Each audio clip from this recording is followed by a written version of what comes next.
Okay. My name is Jung-Young Son from Jung-Young University. I just wanted to summarize my paper entitled Holographic and Light Field Imaging as a Future 3D Displays. So what is the next? Okay. So ultimate goal of 3D imaging is actually developing a display that can realize reality communication. So what is a reality communication? The concept is given in the cartoon here. So when the image displayed through this display panel, this audience can observe this image and at the same time interact with the image on here with just the real sense. So this is just reality communication. So to build this kind of display panel, the display panel has to fulfill two requirements. The first requirement is creating natural viewing condition through our display. So this natural viewing condition is the condition we are seeing every day, our surrounding nature. So this our surrounding nature giving continuous parallax. So this continuous parallax actually is make this no eye fatigue. Whenever we see our nature, we didn't have any, we do not have any eye fatigue. So second, the requirement is displaying a natural scene be magnified only to the size of a display panel in both depths and transversal directions. So this requirement providing the immersive atmosphere and the interactive environment actually created. So the display should meet these two requirements. Okay, what is the next? So light field and the holographic display are currently developing to realize actually the reality communication in future. So actually to just fulfill the requirement. So what is natural viewing condition? Actually, when you see the image, and in just every point of your pupil actually is an image point because the rays coming every point of object is collected as one point and another point. So you have image of the infinite number of different image points in your pupil. So they are actually arranged in a continuous manner. So that just gives some kind of continuous parallax.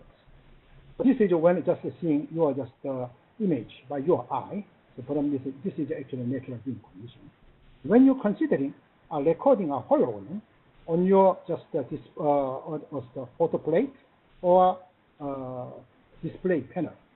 So if you consider this each point is a pixel, so each pixel point here, every rays from the object is collected this pixel point. So when you just record with the reference, this pixel, the rays with as a hologram with the reference. So we call that is a HOGI because this is a holographic image element.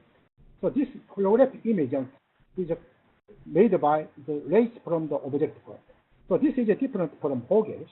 HOGE is kind of just a hologram of just a real image, point image. So this is we have this HOGI and the HOGE have a different meanings. This HOGE is considered in the still holograms, but actually the image recorded on this our display panel is different from the still hologram. Okay, next. So how to achieve natural viewing condition IPMB, and Professor Javidi just told about integral photography. Actually, this was the same as multiview image.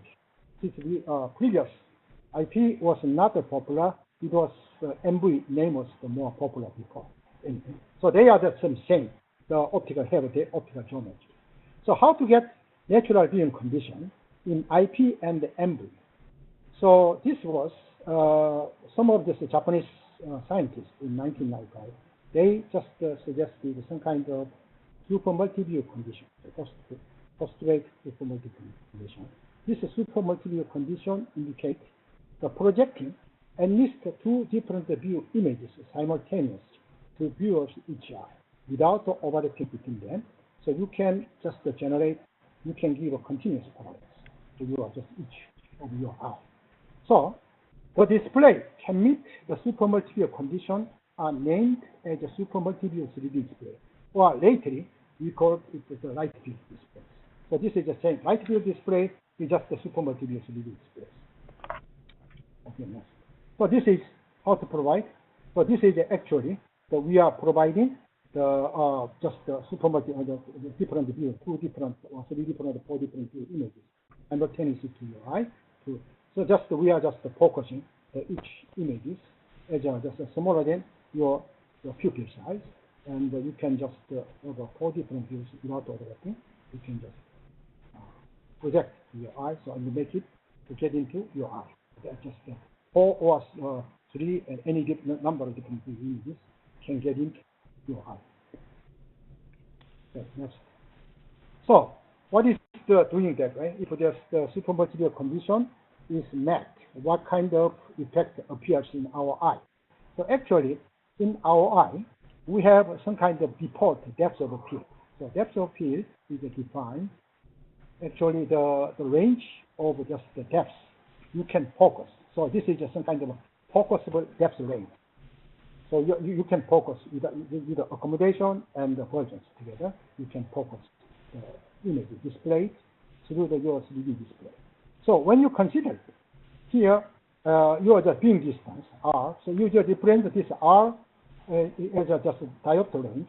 So this the previous research confirmed that just the viewer's depth of field given by your default of your eye as plus minus 0.3 is some kind of DOF. So you can within that range you can have a focus the image, whatever image plotted there. So, but when you just have this, the previous, when the super multiview condition is met, and this range plus minus 0.3D can be extended more than just plus minus 0.3D. So it extends outside. So this is the default depth of field, and this is called outside the range in the super multiview chart. So if you give more images, different images, and you can extend this zone even more in this region. Okay, next. So when you consider the viewing distance is 75 centimeters, that's actually the diopter value is 1.33. So you add a plus minus 0.3, it gives 1.03 to 1.66. But if you increase the number of, this is just a case of each view, just one view. This is a stereo image cases, and you are giving two different views at the same time, and the 3, 4, 5 if you increase. So that's just the range from 1.03 to 1.66 increase to more than here 0.5 to up to 3.2. So this focusable depth range is the greatly increase by just giving more different view image. This is what just light field view, light field image one of the let's see. Okay, next. So this is the difference between holographic and the light field display. So first, they have actually the same optical geometry as IP, so and the MV. So integral photography is actually is the geometry of the integral photography is actually the basis of a holographic display and the light field. They also have the same just the optical geometry as IP. This both holography and the light field display is the same optical geometry as IP. So the image unit in holographic display is called the HOLI, is a pixel, and another one is called pixel set or elemental image. So this elemental is just a bunch of pixels, group of pixels, but this is a number is much smaller than this the whole the lace numbers. So light field in front created in holographic display is actually created by coherent addition of lace from each pixel. But light field display intensity addition of pendings from pixel cells or elemental image. So displayed image is a holographic display is a special image, but this is a virtual image. So this is actually the image is a near panel, floating near panel, but special image, you can make it front and the rear surface. It appears. So this is a continuous parallax. This holographic image is presented, but light field it can be presented if the supermaterial condition is not. The reconstructed image size should be much smaller than panel size, but light field is close to panel size. So that's true, and if you give and the light field is gray, and you met the supermaterial condition, you can also have accommodation in the process.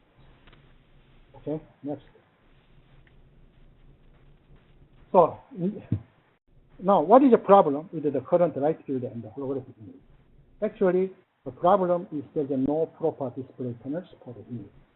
Holographic image is still based on SLMs such as DMB and FOSS. So small and having a large pixel size.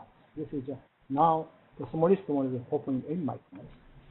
But this makes too small viewing zone angle to viewing image without display. So we need to see. We need just some kind of screen to see actually holographic images.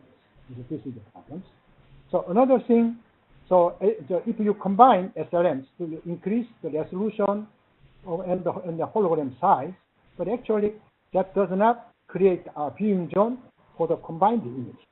So this is actually individual, but this is actually you can combine, you can see holographic image for different directions, but actually you cannot have one combined, you can see all the images at the same time, all the combined images at the same time. So another problem, LCD have a larger pixel size and the limited resolution for both images. And the OLED, now we are this, the OLED is very popular now. It's becoming, I guess, LCD can be, could be replaced by OLED in the future. But the OLED problem is, OLED can be hardly used for holographic. This is the problem. So another problem is no viewing zone forming optics. We use now in the light field display, and we use the lenticular or micro-range array or just the parallax variant. But this is the problem is actually they don't have any resolving power with a pure micro-range array. So this is another problem. So we need new just viewing zone forming optics. So what they have to be done to realize actually reality communication in future.